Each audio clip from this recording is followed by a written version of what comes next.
Um, how we doing? How we doing? Streaming. Facebook is live. Twitch, YouTube is live. Okay. And we're just in the prep part. 3 minutes to go live. Boom, boom, boom, boom, boom, boom. Blah, blah, blah, blah, blah, blah, blah. Oh. Okay. Gonna throw this out here.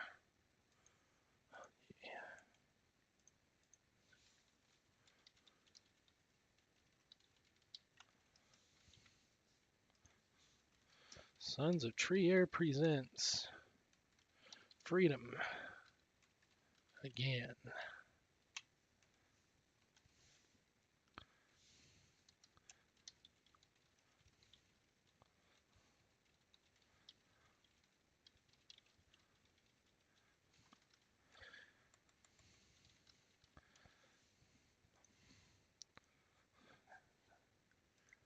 Who doesn't like a good philosophical lecture in fucking Friday night? Who doesn't? Let's start the recording. 10:13. We're going to try to be out by 11:13. That's live. Okie dokie, artichoke.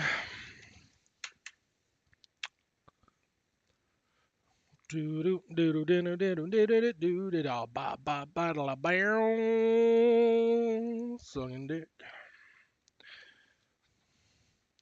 Just going to read some Twitter here for a moment, get my head in the right space to see what absolute freedom does.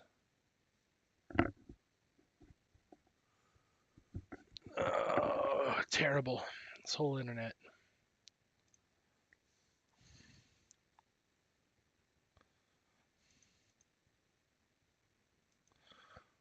Why would you be climbing a ladder while masturbating? The religious are bizarre.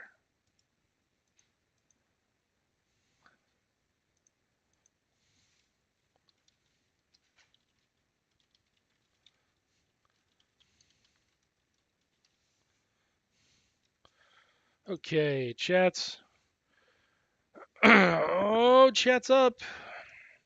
Don't be afraid to ask tonight because it's gonna get weird. These things really are best held in a discussion in an open forum because just trying to list it off. So I am flying solo tonight. I'm Dan Cohen, the second son of Tree Air. You've probably heard all the intro parts. I'm shot calling. I'm balling. If I could, I'd vote for Stalin. That's an old one. God, that's from like episode 7, which I just found. Got a Mountain Dew and an Orange Crush. I'm looking to stay up tonight. Cause myself some diabetes, which is my right to do so. So rights and freedoms are going to come up a lot, and understand they are two separate things which get falsely intertwined. There's a false intertwining of rights and freedoms. Okay. An unfree society can have plenty of rights. Case in point, you live there.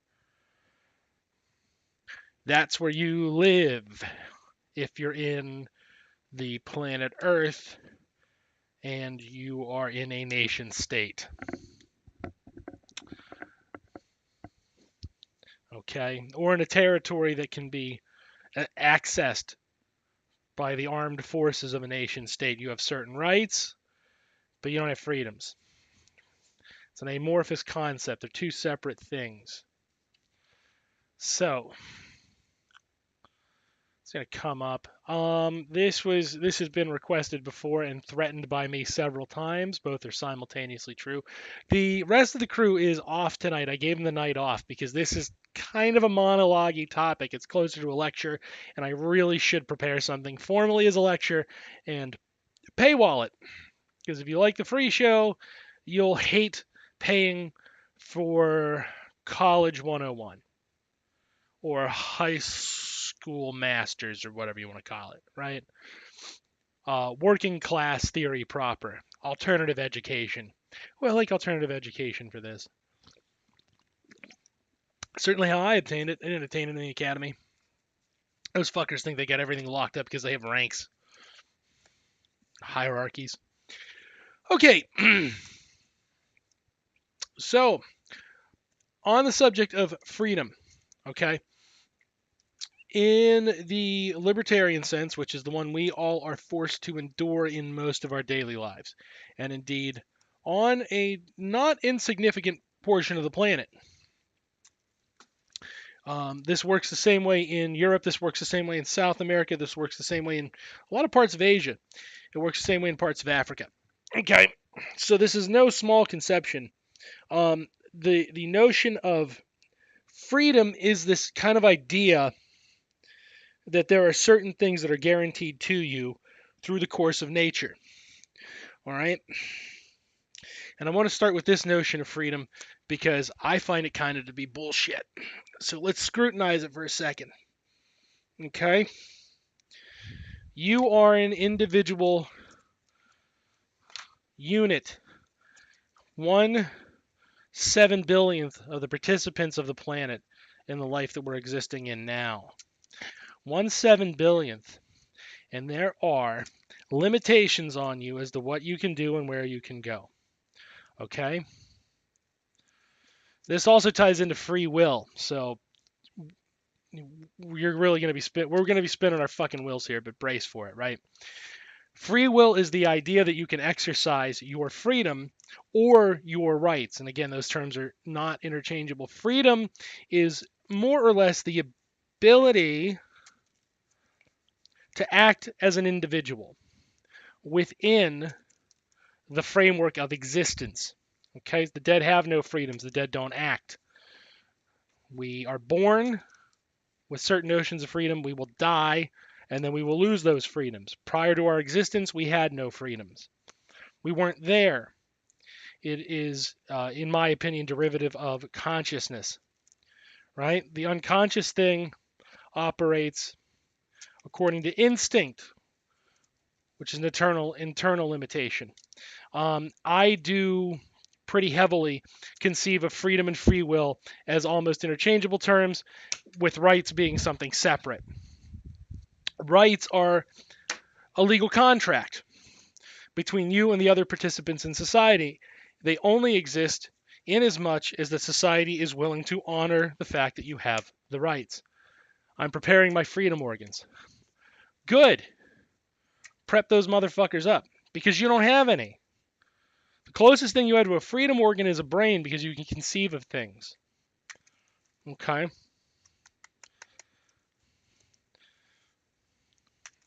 But again, rights are a legal fiction.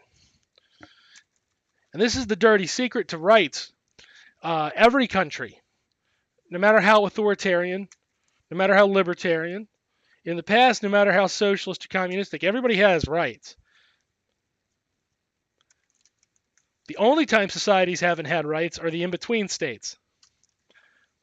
The in-between states are the periods between the existences of a proper peaceful society, of which there have been numerous proper and peaceful societies. There may not be parts of the planet that are peaceful. Human society is nothing if not like its ant brethren in a perpetual state of war. But there are periods, even during those periods of conflict, that are unaffected by those periods of conflict. There are parts of the world that aren't immediately impacted by conflict. In those areas, rights very much exist because they are held up by a legal framework, some sort of sovereign power. And in our modern era, it is indeed a legal framework. So I misspeak to some degree because prior to that, you had rights under the king. You had rights in Stalinist Russia. You had rights in Nazi Germany. Rights are not all that impressive. Those are just literally the things a society says you can do, the decision framework you can operate within. That's not a source of freedom. That is, rights are specifically, if you will, it's an infraction on freedom. Okay? But they may, in certain instances, be superior to freedom, depending on what our notion of freedom is, right? So freedom is an expression of our will. If that is true, and I will contend it is, if freedom is an expression of our will, then the very same framework that limits society is the same framework that allows us to enhance our freedom. And I'll explain, right? If we take free will or freedom, and we first start conceiving of physics. If we conceive of physics, there are some pretty obvious limitations to our free will. Number one, you have no ability to influence anything on Alpha Centauri. And it's very likely you never will. In the period of your 100-year existence, you will never influence anything in the star system nearby Alpha Centauri. The planets there will never be influenced by you. You will never influence anything in a black hole because of the way the black hole behaves. You'll never influence anything about the black hole. It's an information dump in physics. It absorbs information. It would rip you apart. You'll never influence anything there. You'll never influence anything at the heart of the sun. Even if we could, technologically speaking, you won't live long enough to see it. It just won't happen. Okay? So there is a very real physical limitation on your potential freedoms. I don't know. I got some doomsday weapons. Nothing that big, my friend. You have nothing that big. But there are some very real limitations on your freedom, on your ability to express your will. Look out, Alpha Centauri. Yeah. So, you have no ability to influence anything on Saturn, realistically. You never will. It's a gas giant. There's no way to impose your will upon Saturn. It's just essentially a ball of gas.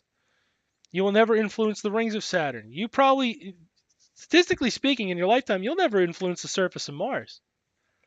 And even if you did get to the surface of Mars, there's not much there to influence, is there? It's a whole lot of rocks. The most you can do at this stage would be to start forcing Mars to become habitable in some way. But as an individual, you'll most likely never kick a rock on the surface of Mars. You'll probably never kick a rock on the surface of the goddamn moon. If you're like me, who doesn't travel very frequently, it's unlikely I'll kick a rock anywhere in Japan, so I'll influence very little about the Japanese in my lifetime, probably next to nothing or nothing, outside of spending goods or spending money on goods that may make their way back into Japanese hands. Some of that cash. So there are physical limitations to what I can do. There are distance limitations to how I can influence things with my free will. There's also temporal limitations according to physics, right? I cannot, for example, influence anything about Karl Marx. Karl's dead. I can't update his theory with him. I'll never be able to hang out with Karl Marx. That's a physical fucking impossibility. I will never be a subject in Stalin's Russia. No matter how badly deep down I might want to be, or Mao's China. I'll never be a farmer in Mao's China. I'll never be a bureaucrat in the Soviet Union. It's not going to happen. I existed for a total of 5 years while there was a Soviet Union. 5 years. By 1992, that shit really didn't exist anymore, okay? 6 years old, little old me. Long before I'd ever know I'd be this guy right here lamenting their fall. I remember watching that shit on the TV. My grandfather was overjoyed, and I couldn't understand why. And now I really don't understand why. That place must have rocked. But I will never, ever, ever influence anything about the Soviet Union. Likewise, I'll never get to shoot Hitler. I will never get to take a gun, point at Adolf Hitler, and blast. Statistically speaking, there were a lot of people who might have wanted to do that back in the 40s, but only one person got to. It's a dark joke, right? But it's true. Hitler denied everybody who potentially could have captured him and punished him their free will. He denied it to them by acting upon his own free will. And his free will, in that one instance, is a net positive, right? That's a good thing. It's the only good thing he did. Unless you count some of the paintings. I don't. Some of those paintings, those are mostly dull, right? They're mostly shitty. Those were exercises of his free will that were banal to the rest of us. It really didn't mean anything. But we have a temporal, right? And you can look at a temporal limitation to your freedom as just an extension of the distance problem. Because where the Earth was when that took place is millions of miles away from where we are now. As we whip through space. We'll never be back again. It's not going to happen. Likewise, the amount of influence I have on the actual future Beyond my own immediate bloodline is very, very tiny because I have a very, very small sphere of influence to begin with. And some people have a relatively large sphere of influence. For example, Elon Musk and Jeff Bezos, those assholes shooting up junk into space are making space travel very, very risky because they keep putting trash up there. It becomes feasible that we may not be able to leave the orbit without a fucking insane cleanup strategy. So they have an outsized sphere of influence that I don't have. What it would take for me to influence the world in the same way would be dramatic. Because I lack something called money. So an exercise of free will in a libertarian society, we can already see, is tied to political power, which is expressed through the ability to acquire debt and expend money. So freedom is a very material limitations. Likewise, there are certain things that, according to physics, may theoretically happen, but repeatedly do not. For example, there is very little evidence that I am going to accelerate from the ground at a speed of 60,000 miles per hour and be able to fly around the planet and then make a clean stop. Even if I could accelerate at that speed, most likely my body would be ripped apart by traveling at that speed unprotected. And then the landing would certainly finish the job if I was somehow still even alive through that. Not even conscious, but alive. Right? We know other things that are physical limitations to our freedom. We have an ability, we have a range of temperatures we can survive at indefinitely. Become a photon, my guy. I have no power to become a photon. That won't happen until the sun explodes and my body is ripped apart. But realistically, there are certain temperatures I can endure. There are certain temperatures I can endure year round with very little change. There are certain temperatures I can endure with protective gear near year round. And there are certain temperatures I can endure for very limited periods of time. There's only certain foods I can consume and in certain quantities, certain ratios. All the cool kids are photons. Fair enough. Thank you, Chad. That's a wonderful insight. I am not one of the cool kids. That has been, I think, well established. I run this show. I surround myself with cool people to steal your cred. That's the real trick. That's how it's done. All right. I steal your freedom and take it for myself. Ooh, that sounded bad. I hope nobody clips that and makes that part of the show that I'm right wing. Oh, that would be awesome, though, when I flip to a right winger and start getting the billions and I can start doomsdaying the world like Elon Musk. That'd be so cool. You make a lot of bank doing that. You invest that right. Oh, yeah. You could easily throw trash up in space in no time.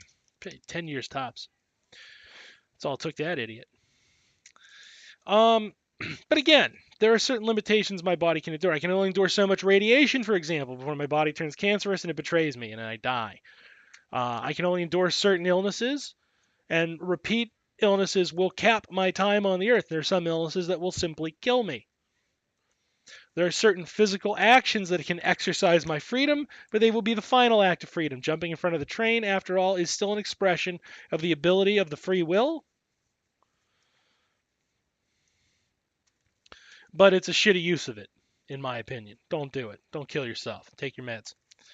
Likewise, there are certain things I can consume that are not food that I can consume near ad infinitum that will not kill me.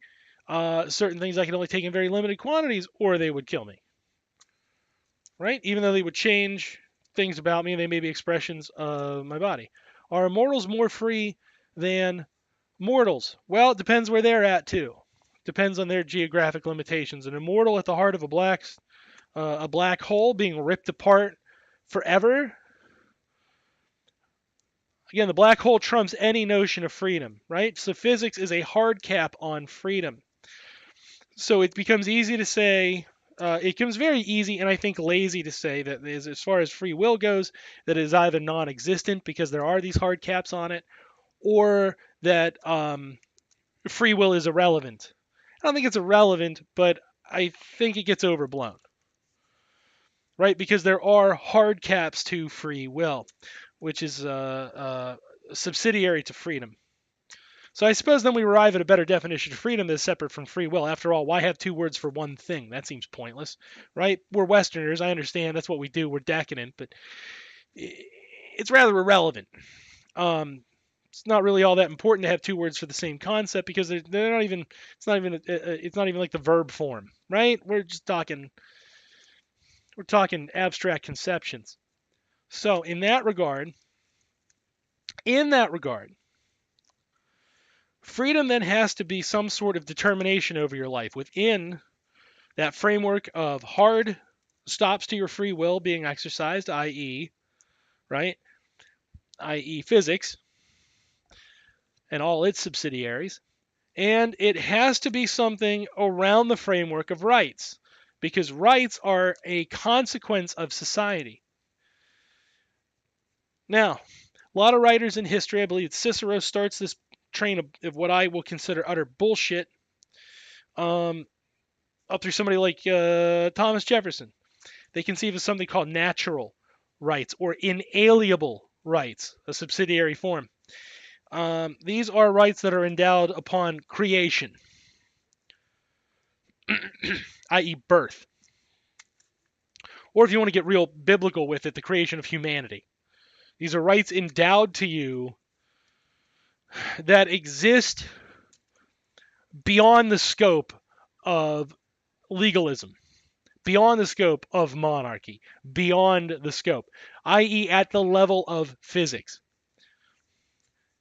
Again, I've already kind of tipped my hat here.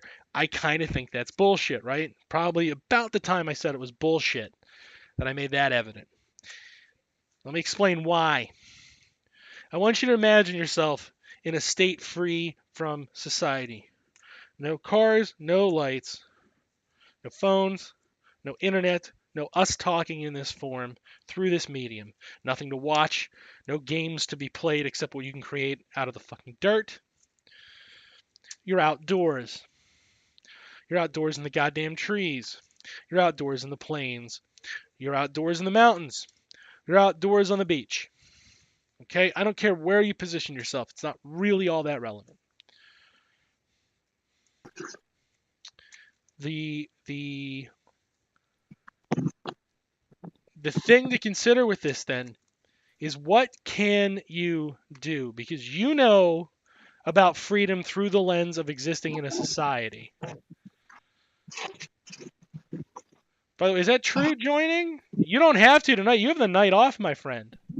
That's the sound of the time clock. Thought I'd dip through. Everybody See has what's the. going on for about 30 minutes. Well, you honestly, you can just watch tonight and just fire off questions in chat as you think them up because you guys are off tonight.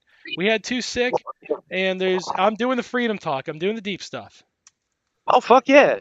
Yeah, well I'm gonna listen to that on my drive home as if I was the You audience. get to be in the audience tonight. You get to take the lecture. You get to go back to school tonight.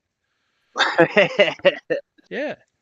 Hell So, yeah, let me mute this thing so you can't hear me speeding. I mean driving normally. right. An exercise of free will. Okay. So wherever you are, what rights do you have? And the answer is zero. You have zero rights in that condition. You are operating purely on natural freedom. However, those ugly little things that arrive to us from physics start rearing up. After all, you are beholden to the temperature. You are beholden to your own stomach. You're beholden to your sanity. You have to remain sane in this condition, or at least functional. There's no requirement of sanity. There's no requirement of mental health. There's a requirement of mental functioning, which is dramatically different. If a schizophrenic can feed and eat, doesn't shit in their own drinking water, and doesn't cause their own death, and they can endure into old age, then it is irrelevant they had the schizophrenia in the natural rights framework. They are fine. That is just another healthy human being. That's kind of an important thing to deal with. If you're absolutely alone, stranded on the island, stranded in the woods, whatever, beyond all of your wonderful comforts, naked and afraid, you have a set of freedoms that are undaunted. And the problem is you can't do shit with your freedom. Axiomatically, your freedom is perfect because it is zero or near zero. 1 = 1, right? It's a perfect, excuse me, swallowed some spit. It's a perfect axiom in that case.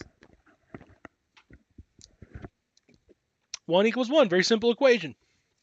You are entirely free, and there's nothing to be done with it.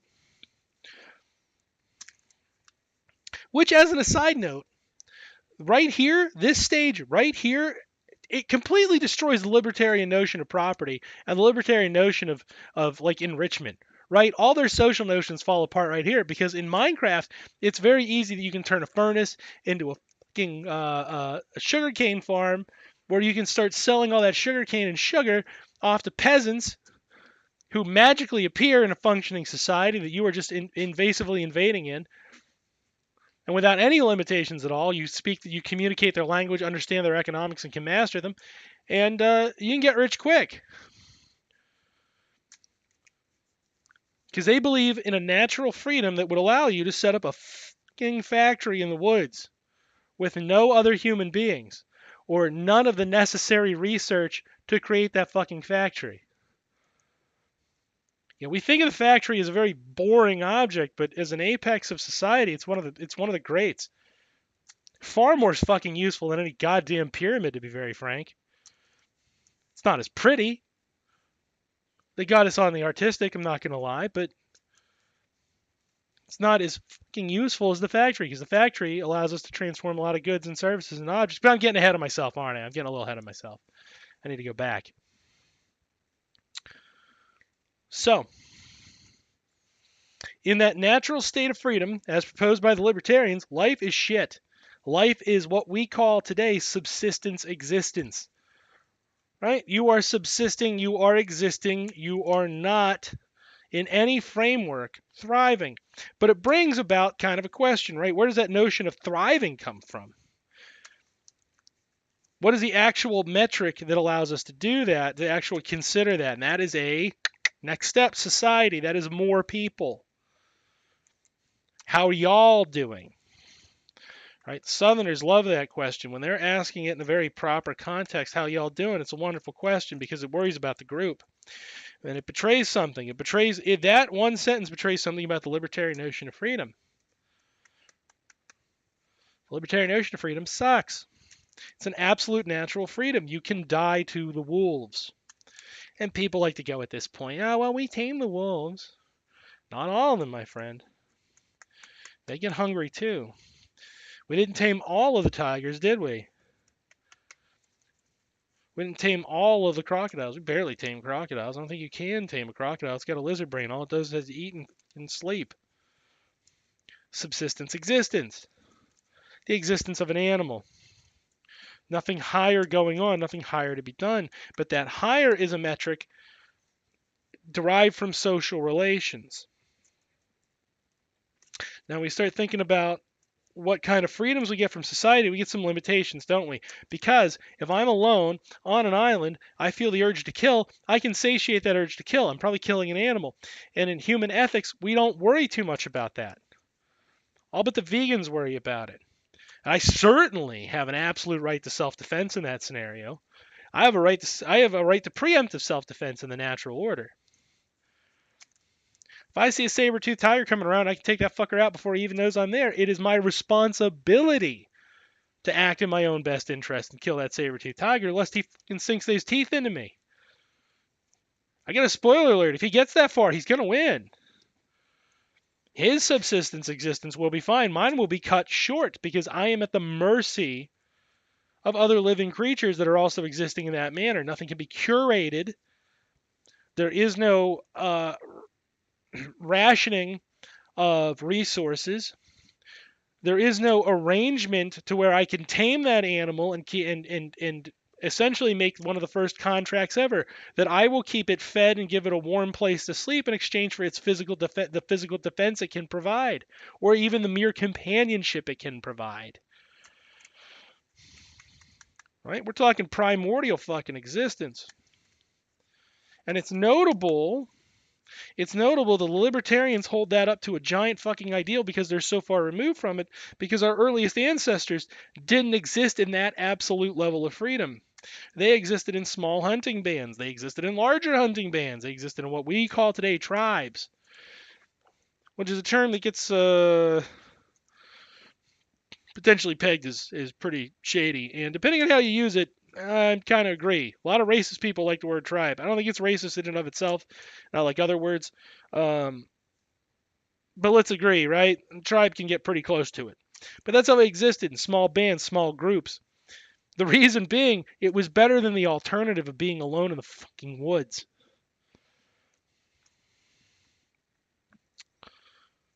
So,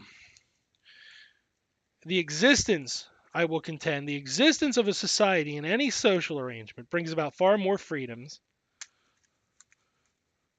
than the natural state of existence, the one we've never as a species decided to exist in, alone, naked, and afraid, right? There's nothing natural about that mode of existence either. Our natural state is a small pack animal. I say small because even though we hit 6, maybe 7 feet now, back then you were hitting 4 to 6 feet. 6 foot would be like huge, and you were in competition with tigers and wolves and elephants and really big shit. There've always been sharks, always been whales, and if we had existed 65 million years ago, most of the terrestrial animals would have been way bigger than us, at least the ones we'd have to care about, right? So we're a relatively small animal in this little speck we call Earth in the grand scheme of the universe. So these natural rights, these inalienable rights, I agree they exist. However, the counterpoint is they fucking blow. That's an insufficient notion of freedom. Conversely, that is the libertarian notion of freedom because it is a rejection. It is a rejection of what the monarch would propose as an absolute lack of freedom, which was not true. There were freedoms under monarchy, they just sucked, right? Just because something sucks doesn't mean it doesn't exist. Case in point, Mitch McConnell sucks, and he very much exists, hopefully for not much longer. That was dark, and I apologize. That wasn't very serious. That's my fault. Um, what what we have under monarchy are a set of freedoms that are divvied up by caste, which is an advancement from prior societies, right? And when I say prior societies, you pretty much have these this notion of caste start once we start building cities. Uh, multi thousands of years ago, I think what the oldest cities, I think 6,000 years ago, you can make the case for those religious sites, maybe seven. Um, but certainly after we've left the caves, once we've learned to cultivate, once we've learned to advance our economic situation, the ability to be free rises. And I'm still kind of not defining that word for a moment because we need to look at what life would have been prior to the cave, or excuse me, in the caves, prior to the caves, or without the caves, and in the city. So if we look at the cave existence, the small pack existence, as opposed to the naked and afraid model, right? In the small pack existence, we gain a certain set of responsibilities because we are now beholden to those other members of, if you will, the pack, right? We have a responsibility to feed the pack, defend the pack, reproduce to continue the pack. Longevity becomes a concern, right? And we probably have to entertain the pack. We can conceptualize it, if you will, to be very crudely, work, sleep, eat, and fuck. We have to meet those 4 conditions. We have to arrange how we're going to sleep, how we eat, who we fuck, how we fuck. And here, fuck is a stand-in for all forms of entertainment, not just reproductive acts. And how we pass the time on this earth. What we do to arrange for those other ones. Working. So, in the pack structure, even though work does not look like work does today, again, different social relations, different material conditions, that premise, if you will, stays because it's in those caves that we have them doing things like crafting tools. We have people creating art. We have people, no doubt, singing songs. We have no doubt people conversing in whatever form they can converse within to exchange information, be it for entertainment or informational purposes.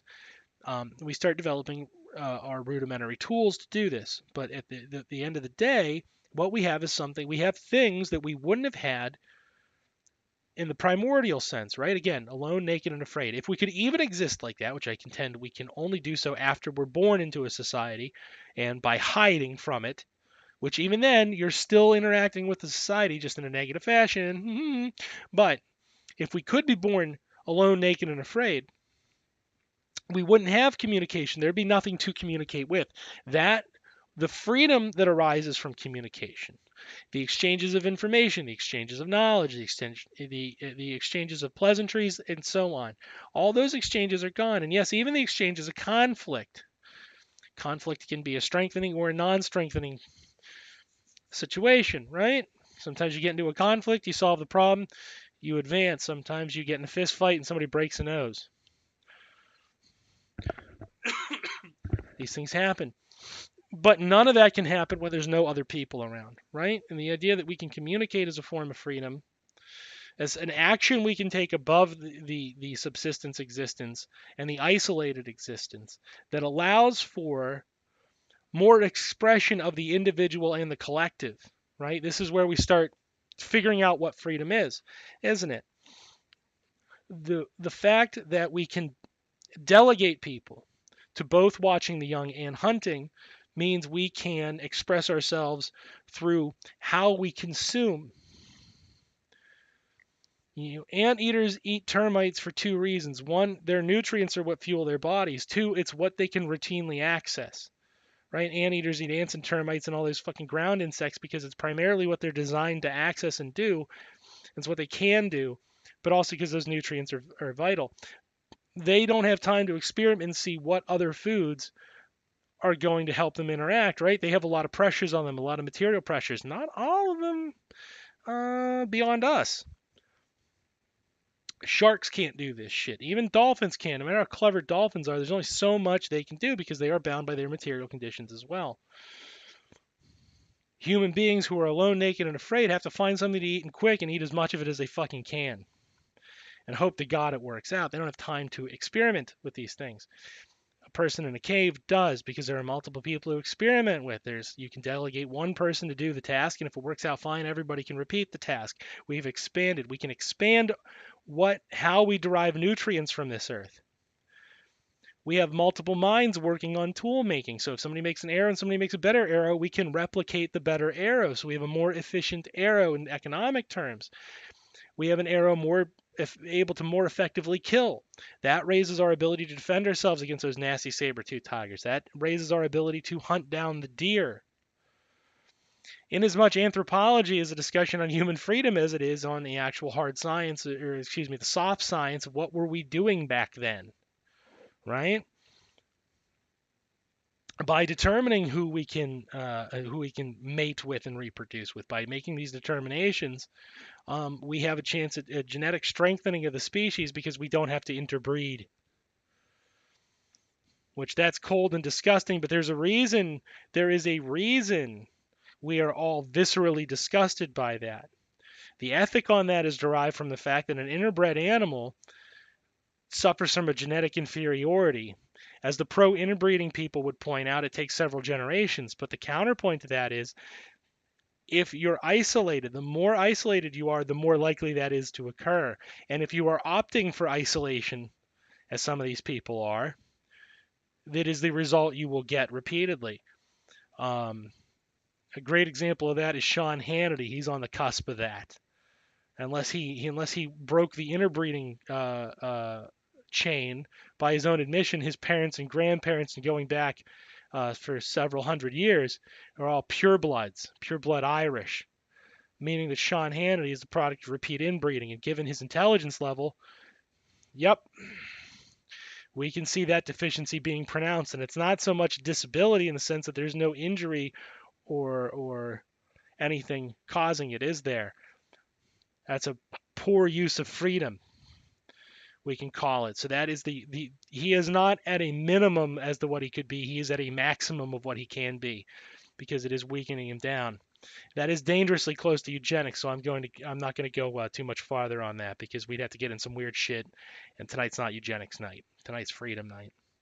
But the fact that you can expand the radius of who you can bang and expand, and more importantly, determine when that is appropriate based on your society, right? That's an enhancement of freedom. That means we can also alleviate some of the more nasty consequences, what we would recognize today as violent sexual crime. Those go down by comparison because mating is not at a subsistence need anymore. Mating can be a function of a set of social rituals. That's deathly important. If we have the freedom to experiment, All right. Again, from being alone, it is theoretically possible one person by themselves could design themselves a decent place to live, a decent hut, a decent house, a decent yurt. It is unlikely because they have to do all of the tasks required to survive. But if I can delegate one person to acquire enough berries for the group, I can delegate 2 to 3 people to go hunt the deer that we need to eat, right? And if I can delegate 4 to 5 people to watch all the children in the community, I free up labor as we understand it to experiment on better ways to protect the family, don't I? I free up better ways to design sleep so that sleep is more productive. Then I am better protected from the elements. Clothing is more viable, and so on. So it is the act of creating society that we enhance our potential freedoms precisely through the act of delegation. It's getting awful close to eugenics, but inbreeding is a weird topic to work around. Yeah, well, I'll put it to you like this. The eugenicists are certainly wrong in every single one of their conclusions. And one of their conclusions is that you should do more inbreeding, right?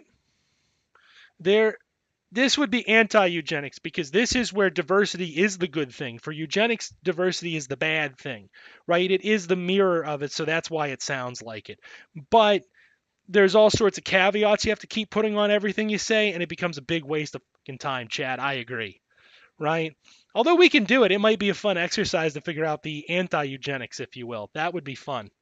Um, Also, if you haven't figured out, I have a weird notion of what fun is.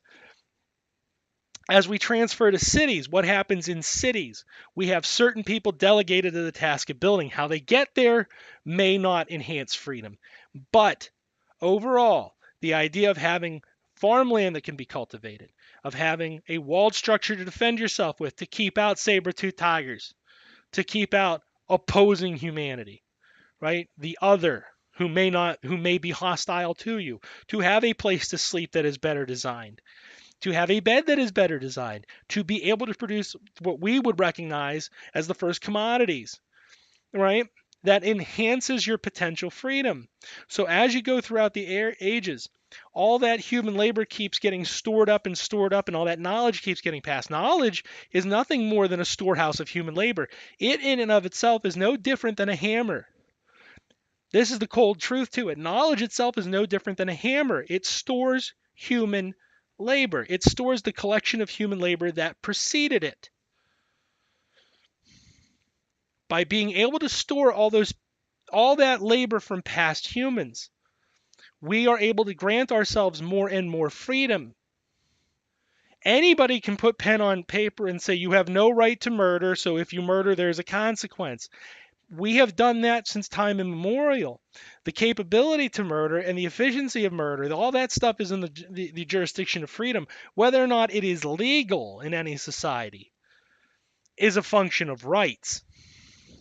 But the capacity to do so, the reasons for not doing so, and the mechanisms by which those things get done, as distasteful as they are, or avoided, are all a function of freedom. So what we think of as what we conceive of as a lot of times we conceive of ethics through a legal perspective. Ethics has nothing to do with law. There is no such thing as ethics in legalism or legal ethics and so on. They are two separate topics, right? Ethics is, if you will, a governance on human freedom, rights and punishments. That is a governance of human legalism. How we arrange our society, the control mechanisms by which we execute that society. But the actual notion of freedom, the ability to determine your life, that is a different kind of question. This is something that we here in the libertarian world experience as a conflation. We call that reification. Those two concepts are conflated such that our existences are tied to the legal, and they try to teach us that our freedom is derived from the legal. But again, I stress to you, there are plenty of Nazis who had freedoms that look better than ours. There are plenty of people in the Soviet Union who had freedoms better than ours. And the converse is also true. There are plenty of people in Nazi Germany and in the Soviet Union who had freedoms worse than ours. Likewise, in our society, we have people who did worse than either of those two outcomes. We call them prisoners here. We're pretty on fucking point, and it's a precise function of rights that they are prisoners. It is precisely because of those rights, because they have violated, allegedly, somebody else's right. In our shitty society, the legalist principle is property. So by violating somebody else's property right, they are treated as bad or worse than somebody who was a victim of the Holocaust. It's not always the case, but it's consistently pretty fucking bad. And that's also a function, of course, of the fact that until the Holocaust had happened, our society didn't know how to treat somebody that badly. We had to learn it. So we learned it by watching them. And of course, in the Nazis, this is the rare Nazi defense. They learned it by watching us because they saw how bad you could treat people. And they said bet, and then we said bet. Unfortunately, not all reservations of human labor and knowledge are good things, are they? We can demonstrate that with the same type of object, right? We can demonstrate that with a bullet. If I put a bullet in a deer and I bring home a deer and I make deer jerky and I share it with my friends, the only people I've offended are my vegan friends. Fair enough, I won't hand them any. I won't impinge upon them, right? But if I use a bunch of bullets and I take it to a grocery store, I've done something pretty fucking horrific, haven't I? The storehouse of human labor is no more or less than the storehouse of human labor. It's what you do with it. It's how you exercise your freedom. It's how you exercise that work you perform. It's how you exercise, what you eat, who you fuck, etc., and so on. The biggest thing that motivates me to talk about this topic is, of course, because our material conditions are very odd. Right? On the one hand, in terms of how we eat, overall in the world, we eat better than ever. We certainly, in every country, we eat more calories than every previous generation beyond it. The only instances where that's not true are places that are suffering immediate famine, either through nature or man-made. And even then, theoretically speaking, we would have the tools to overcome that, right? In the case of man-made famines, we meant that to happen. That was the goal. Yemen is somebody's goal. Something important to think about. In most conditions, our ability to sleep, and this is globally, in most conditions, our ability to sleep and our ability to be protected from the elements so that we can determine our lives better than ever is unilaterally true. Again, we can point out specific instances where that's not true, but behind every one of those instances, we have voluntary human action, don't we? If we bring up Palestine and conceive of the fact that they're living worse, arguably, than their ancestors did, the reason they're living worse is because somebody wants it that way, isn't it? That's somebody's active decision that they live worse than they did, and it's certainly not theirs. So their legal rights are infringed upon, but their ability to determine themselves has also been infringed upon. This is why you worry about those topics, chat, because I know you all do.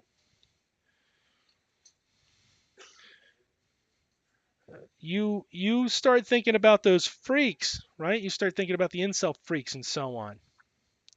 Their ability to bang has been severely impeded. Who they get to sleep with is a very small pool of people, isn't it? Such that they feel overly compelled to commit rape. And part of that is, frankly, an individual failing of their use of freedom. Part of that, if we're going to be cold, is because we live in a society that more and more demonizes the ability to mate. Because the dirty truth about it is we see this trend universally. We don't see this. The incel is the most extreme form of the trend. It might be 2 standard deviations out, but between the other standard deviations, it's less, not more.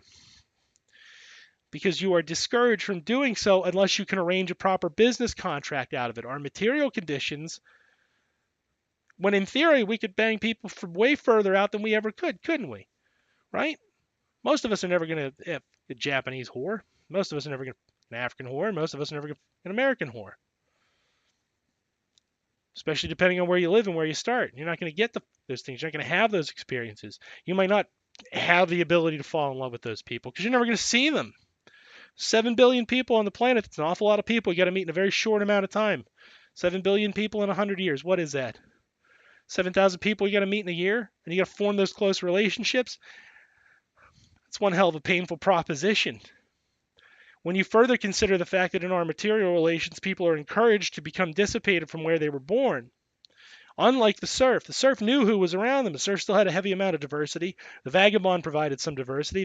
That class of labor that wasn't a serf but did move in exchange for the other material conditions being met provided labor. You had diversity. Plus, if you really had to, you could just pack up and move. You could swear your loyalty to somebody else, right? They still had their own form of freedom. Their diversity was lessened also, right? Because, of course, they were tied to moving how? They had to move by horse. They had to move by foot. The distance they could travel reasonably and then go about the work of setting up somewhere new is very, very low. But it could be done. It wasn't an impossibility, but it wasn't common. Now, clearly, it had to happen overall because, of course, we have human beings almost fucking everywhere, right?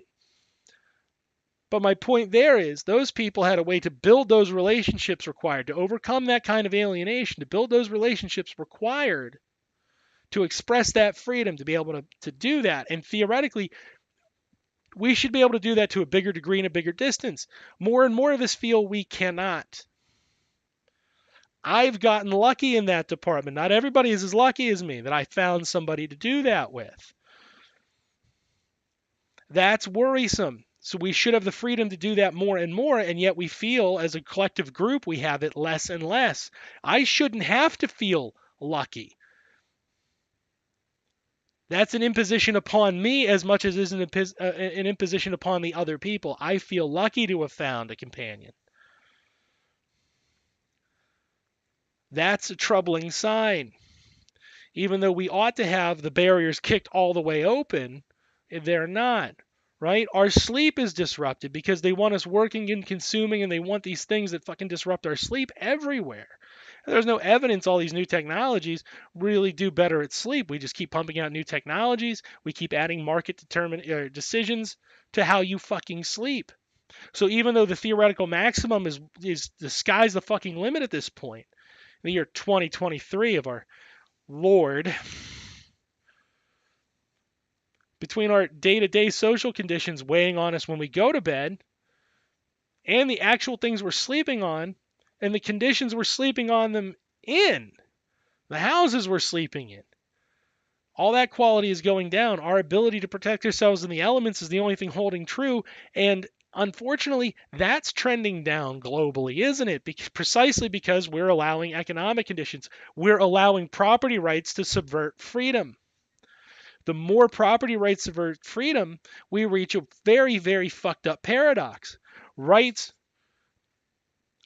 increase the ceiling of freedom and decrease the ability to reach that ceiling. As those have gone up through human history, if you could quantify them, I guarantee you, the top would not meet the conditions at all. They would drop. It's the exact same problem as productivity and wage, right? Wage stagnates or goes down, productivity rises. That's not unrelated. Those are all impediments to human freedom, and you can see it in graph form, right? That's one way to measure it. If your ability to work gets more and more efficient, you can churn out more and more for 7 billion mouths. You can churn out more and more per hour worked. And yet your share of that goes down. Your ability to exercise your freedom in our society goes down. Even though the rights you have, even with the recent limitations on rights, are still higher than any human could ever have because the potentials are higher than any human could ever have had. It goes down. So again, the short recap is we have three different things at play here. We have free will, which is an exercise of what we can conduct ourselves in the realm of physics and what our material relations will allow. We have freedom, the ability to determine ourselves relative to other people and relative to those limitations of free will, which are also limited by the limitations upon free will. And then we have the competing concept of rights, which are the legal arrangements of society. And in that, I propose a simple understanding of it. Regardless of the framework of rights, the storehouse of human labor that has come before us yields to us more and more freedoms, barring certain dramatic hiccups where that knowledge is lost and has to be regained. More human labor has to be redone. Barring those hiccups, all prior human labor in the form of hard commodities and knowledge, reserves of human labor, technologies, causes freedom to go up. But rights are a direct infringement upon our freedoms under the libertarian system. Because the right libertarians, and it is specifically because the rights of the libertarian, property rights, infringe upon all the core kind of dynamics of freedom, the big four. The big four in self-determination, which are, again, how you eat, where you sleep, how you work, and who you fuck. Chat, I've been Dan Cohen. I think this is a good place to stop. We can get into we can backtrack into free will, or we can talk more about rights and where they are derived from. Rights are boring. Gotta let you know the secret. I already tipped my hat there. Rights are boring. They're not the fun one. But if you want to get into talk of free will, I'd be more than happy to rehash it. Just let me know. You all know where you can find me. Thanks for watching. I love you all. This has been a Sons of Tree Air special. Next week, we are definitely going back with the sons and daughters of Tree Air. We're going to have some fun again. I love you all. Please don't die. It's rough out there.